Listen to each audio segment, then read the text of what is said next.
In today's video, we uncover the twisted and deeply disturbing case that began as a mother's mysterious disappearance, but ended in the most horrifying way imaginable: the American city of St. Clair. Monday, January 27, 2014. Donna Scrivo, 59, went to the police office and put in a report about a missing person. Ramsey, her 32-year-old son, had left their house the day before at 6:30 p.m. It was like he went to the store and never came back. He often went outside to buy cigarettes and sometimes went to the bars in the area, but she had looked everywhere she could think of. She kept calling his phone, but he never answered, texted, or did anything else. Before we continue, I'd love to know, where are you tuning in from? Whether you're watching from home, work, or on the go, drop your city or country in the comments below. It's always amazing to see how far these stories reach. And if you're enjoying this deep dive into true crime, don't forget to like, subscribe, and turn on the notification bell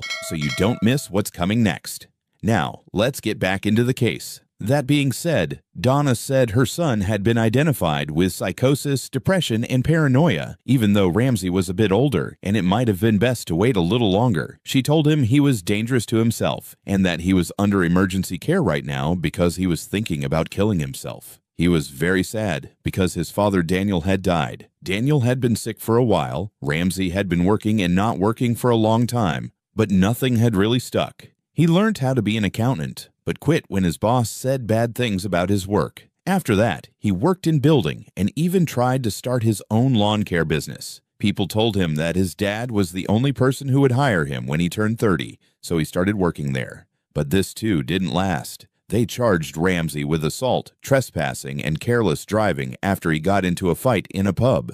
He also got a crown taken off of one of his teeth because he thought someone had put it there as a speaker. Besides this, he was having problems with drinking and drugs. Donna said he had even stolen some of his father's morphine. He seemed to be having trouble getting things together because of his mental health problems and the fact that he was trying to deal with his father's declining health. In general, the family had had a rough few years. Recently, Donna had a heart attack and beat cancer. Now Daniel was facing hepatitis C, which would kill him in the end. Her husband of 25 years and Ramsey's father passed away on May 15, 2013. Ramsey was not the same person he used to be. To be fair, Donna had always been stricter with him, but Daniel always had his back and looked out for him. They were very close. The day after Daniel died, Donna asked the court to put her son in the hospital because he seemed to have had a nervous breakdown. The judge agreed with Ramsey, and Ramsey agreed. After a few weeks, Ramsey told the court that he would no longer be the guardian in 6 months. He said he wanted to follow through with his treatment, take his medicine, and pay attention to his mom. He thought someone was trying to harm him, and Donna told him he had stopped taking his medicine. After a fire damaged Donna's home, the registered nurse moved into her son's house. Robert had bought the condo for Daniel and Donna, and he often stayed between the two houses. He could be close to his parents and also be on his own. But Ramsey wasn't there on January 27, 2014. He was charged in the fight, so cops called his probation officer. The officer didn't know anything about Ramsey's whereabouts and said he never just disappeared. The police asked Donna for a picture of her son so that the news could write a story about it. But Donna didn't want to do this because she didn't want the media to get involved and spread stories about her son's troubles and mental health issues. She wanted to keep his good name. They let her make her choice and then tried to track the phone and bank and credit cards, but that didn't work either. It looked like cards hadn't been used in days. He was found with his phone in a yard, and they called his cell phone company to find out more. The winter had been one of the coldest on record in the past 100 years. Every hour that went by made it more worrying that he might be out there without his clothes, medicine, phone, or a lot of money. His house was close to a big lake that was frozen over. They started looking there too because they thought he might have fallen into the cold water. 30 January 2014. Around 40 miles from where the Scrivo family lived, things became more quiet and out in the country. So much so that the people who lived there noticed even the smallest things. Andrea and Andrew were in their car that afternoon, on their way to pick up their kids from school, when they noticed something wasn't right. In Sinclair Shores, some bags and something else were left on the side of the road. At first, they thought it might have been a dead animal that had been hit by a car, or something that a shooter had left there. They chose to get a better look and then move the thing that was on the road. But it wasn't the body parts of an animal. There was a head there. When the police got there, they quickly found 5 bags spread out in different places. In one bag, there was a bloody electric saw. In another, there were some clothes and burned papers. There were body parts in the other 3 bags. An American white man in his late 20s or early 30s had been killed in the past few days. There was a call that came in yesterday around 4:30, and the report was that somebody was fly dumping or dumping trash along the side of the road. When investigators came out to check it out, that's when they found body parts in several different garbage bags. Some of the body parts included a head and a torso. Initially, they couldn't identify the sex. Now, as you said, they believe it is a single male man who was disposed of after his body parts were separated into these trash bags. Then this morning, they got another call about a piece of trash in a bag outside of an off-ramp nearby. They reported that in that bag, they found clothing that was charred and some paperwork that was related to the case, but no more body parts. They're hoping that with the information they have, with the paperwork and the clothing, and now this autopsy, they'll be able to piece this together. But at this point, they do not have a victim. At the time, no one knew it was the lost Ramsey Scrivo. The bags were found 30 minutes away from where Ramsey had gone missing, at a different police station. This meant that the clues weren't linked. Someone who saw it said they saw a woman in a light-colored SUV leave the bags on the side of the road. They thought someone was just dumping trash without thinking. Based on this person's time, they went backwards. The car and the woman driving it were seen at a nearby petrol station. The cops made it clear that this woman was not a suspect, but rather someone they were interested in. Those body parts were found in and out of black garbage bags tossed right over there by a woman in an SUV. She dumped those body parts and she was noticed. Thrown from a mid-1990s GMC Jimmy or Chevy Blazer like this one, possibly light gray in color or a dirty white. It's so scary. I can't even put it into words, the concept of why, what kind of person could kill somebody to begin with and then throw their body parts around. We want to get right to that video we just got. Take a look. This is the SUV that investigators here in St. Clair County Sheriff's Department are looking for. It is a mid to late 90s model SUV. The video came from surveillance cameras at a nearby store. Now, this is the person of interest that investigators are looking for. You can see this woman inside of a store. I asked the sheriff here why they are looking to speak to her. All he would say is that their investigation led them in this direction. The medical examiner right now is doing an autopsy, but investigators right now are trying to find this woman seen in that video. Again, a person of interest. They've been getting tips since yesterday afternoon, but they're still trying to solve this case. Throughout this small town just off of I-94, residents can't stop thinking about it. What goes through their mind when they're doing it? It's horrible. It's just a horrible thing. Identification of the deceased and notification is first and foremost. Soon the bags were talked about in more places. When Donna heard the news, she called the police who were looking into her son's missing. Had they found him? She asked. From so many miles away, the police called the medical examiner and asked for a description of the man. Donna didn't find out about this right away, but it did fit Ramsey. He had been burned, cut up, and dissected. The detectives now had Ramsey's phone data, which was a new turn in their probe. Don't call or send texts to anyone. Not a single call was missed either. Donna had told them she had been calling him, but she hadn't. Now the cops in the area were pretty sure that the person who had been found was Ramsey. They learnt about the people who were seen in the news clips in the SUV. They were sure it was Donna. Then they went to talk to the petrol station worker who remembered helping her and said she was crazy and panicked. At this time, they hadn't told Donna for sure that the bags held her son's body, so they asked her to come in and talk to them. When she called the police, they told her that her gut feeling had been right. Donna started to cry and asked if they were sure. They asked her where she was and about her car because they couldn't be sure that she was in the SUV. While they were there, Donna was asked if she knew how to drive the SUV. She said she had never been on those roads before. And the SUV did belong to her late husband. It's interesting that she gave it to a charity just a few hours after being seen in it. Within seconds of seeing the pictures of Donna at the petrol station, she changed her story and said, yes, that was her. She still denied killing her son, though, saying she was just driving around looking for him. When the officer asked, "So what happened? He didn't just fall apart on the side of the road?" she said, "I think I need an attorney." They had enough evidence to arrest her for throwing his body away, but they knew there had to be more to this already crazy story. She dropped her car, and to her surprise, it was still there. A quick look inside revealed Ramsey's blood. They were hit with the strong smell of bleach as soon as they walked into Ramsey's home. The cops were told by a neighbor that the smell was very strong. It was so strong that she could smell it from outside the house. There were also Ramsey's blood marks all over his house, but most of the blood was in the bathroom. He had been cut up in his bathtub, and the side of the tub had burn marks on it. A circular saw ticket was then found. It had been bought right before she went to the police station to report her son missing. There was surveillance video of Donna buying this very saw. When that neighbor looked outside in the morning, she saw Donna putting the black bags into the SUV and having a hard time picking them up. But she didn't see anyone else nearby.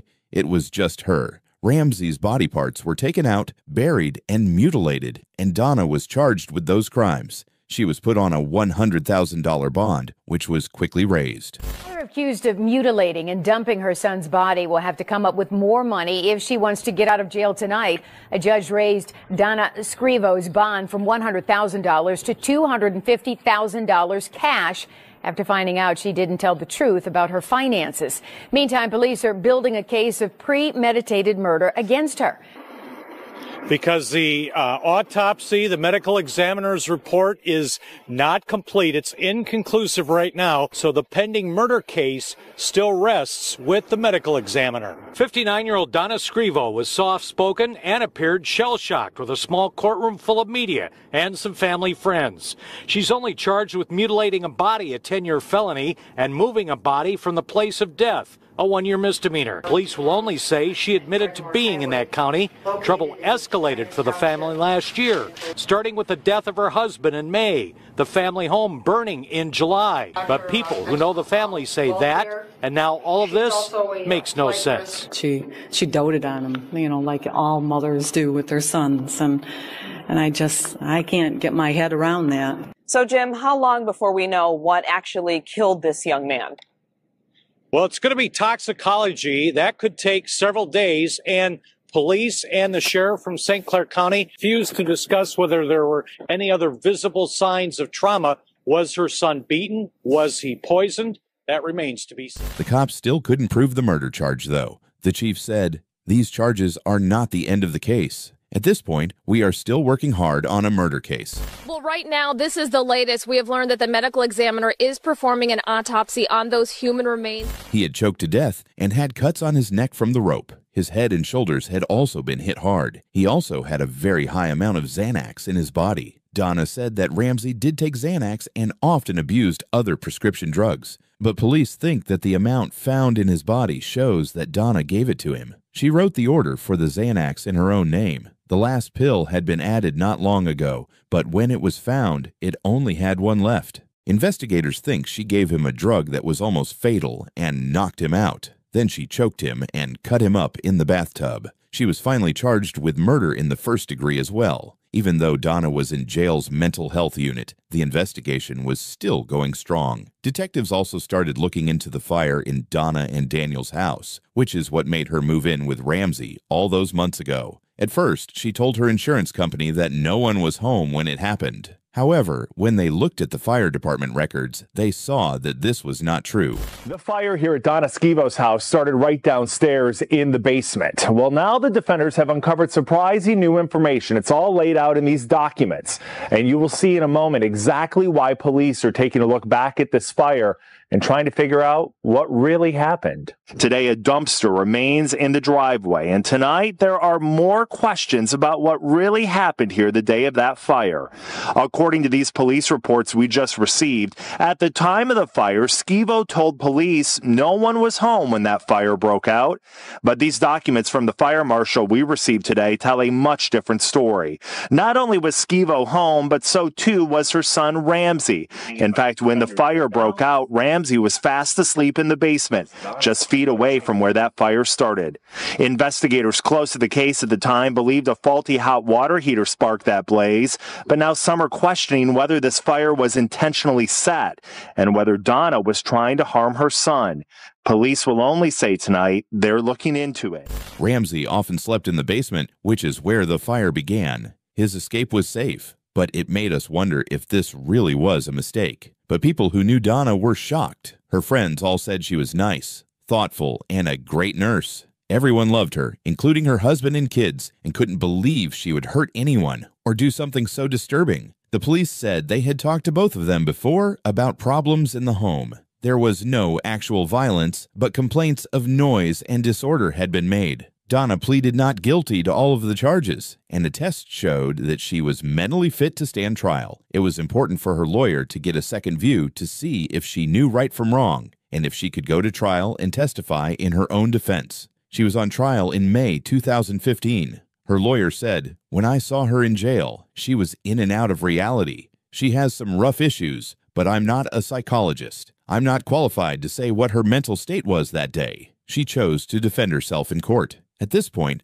her story had changed a great deal in court. She said when she got home, Ramsey was already dead, and there was a man in a mask in his room. She was held hostage by the man who tied her up.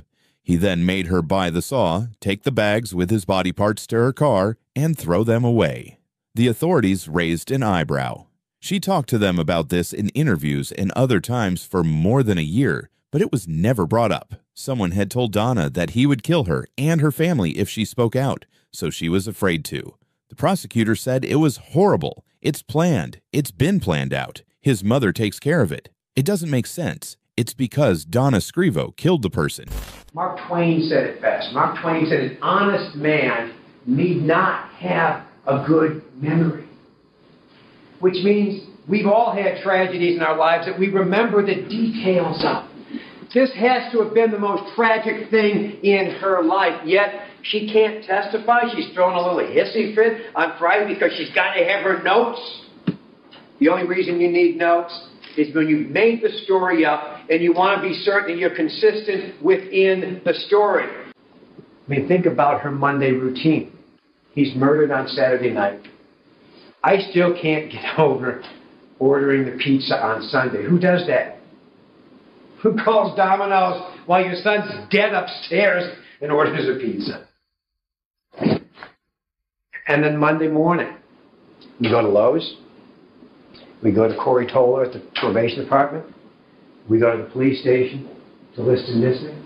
We go to the insurance company to report, to sign off on the insurance. We call Mother Waddles to donate the car. And then we return back to Lowe's 2 more times. Like a normal day in the life. I am not going to show you those photographs again. I don't need to. I do apologize for having you show them in the first place.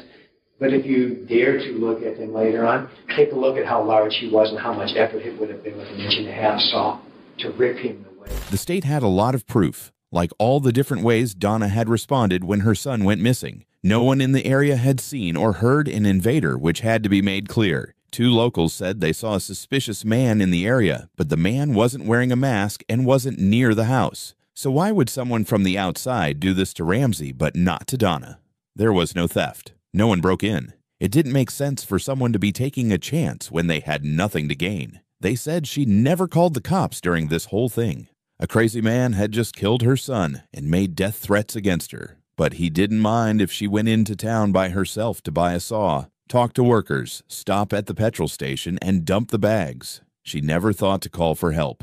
During this time, she had also been talking to family and friends. It looked really silly. The state said that one possible reason was that Donna met a man she had been talking to and getting along great with at a high school reunion about a year before Ramsey died. They were both grieving over the death of a spouse and had a lot in common. Donna may have felt stuck in her life and with Ramsey at that time. It was hard to get out of this position now that the courts had appointed this guardian. Ramsey supposedly didn't want to move to Texas with her new boyfriend and wouldn't even think about it. She might have thought that getting rid of her son totally would help her start over somewhere else. But Donna's lawyer said that this was all just guesswork and that the case was mostly based on evidence. He said that neither Ramsey's DNA nor hers could be found on each other. He also said that if she were only 110 pounds and he was 235 pounds, she would not have been able to get him into the water. There was no reason, no history of abuse, and no life insurance policy, he said. I'm not going to walk through all the bits and pieces of testimony and evidence. I know you've been attentive, you've been taking notes. I've watched. I just want to give you some items to think about when you go back into that jury room. Let's focus on the important facts. The lead detective told us her job was to track down all leads. You believe they did that? Did they take Lori Krim seriously when she told police officers there was a suspicious stranger lurking about Mrs. Scrivo's house a few blocks away? No, they wrote it down and put it in a file somewhere and it got buried. They'd have you believe that Mrs. Scrivo made 3 trips to Lowe's to buy a saw when she had 3 power saws in her house. Why would she do that? Why would she risk, if she were the killer, which she isn't, why would she risk making those multiple trips in broad daylight? She never had to leave the house. The stuff was there.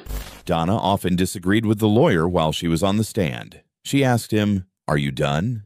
And he said, "Oh, I'm just getting started." Mother charged with her son's murder, Donna Scrivo, facing some tough questions from the prosecutor. You have technology and equipment that can detect blood after cleaning it. If there was something on me, if I did what you said, some of it would have showed on Ramsey. Some of me would have showed on Ramsey. Some of him would have showed on me.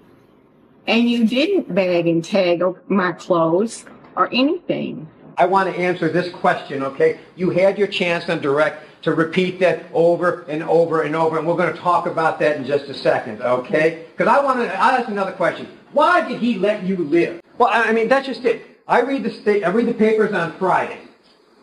A tornado blows through Kansas. This young couple who live in a mobile home sacrificed their lives to save their 18-month-old child.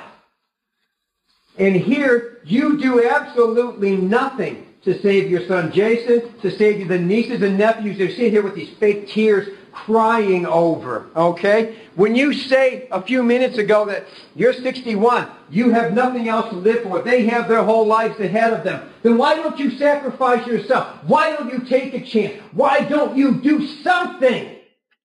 Tell me what you wanted me to do, Mr. I'll tell you what, he's in the car when you're at the police station hiding in the back of your Ford Escape. Why don't you go to Officer Mason and say, "Officer, the guy, the killer, the intruder, is in the back seat of my car. He just murdered my son in cold blood. He put me in handcuffs. He beat me. He chained me to my bed. And he's in your parking lot. Please help me." He's lived with you for 5 days. He's murdered your son. He's gagged you. He's handcuffed you. And then you want them to believe that he says to you, "You know, I'm leaving now. I'm gone. You better leave the country and go to the airport." That's what he says to you. You were at the police station when he was at the house, and you could have told the police officers right there, "Hey, I'm being held hostage. This guy's in my condo, and he's with my son that he murdered. Please help me." Well, I was hoping for something more realistic. Is that as realistic as we're going to get?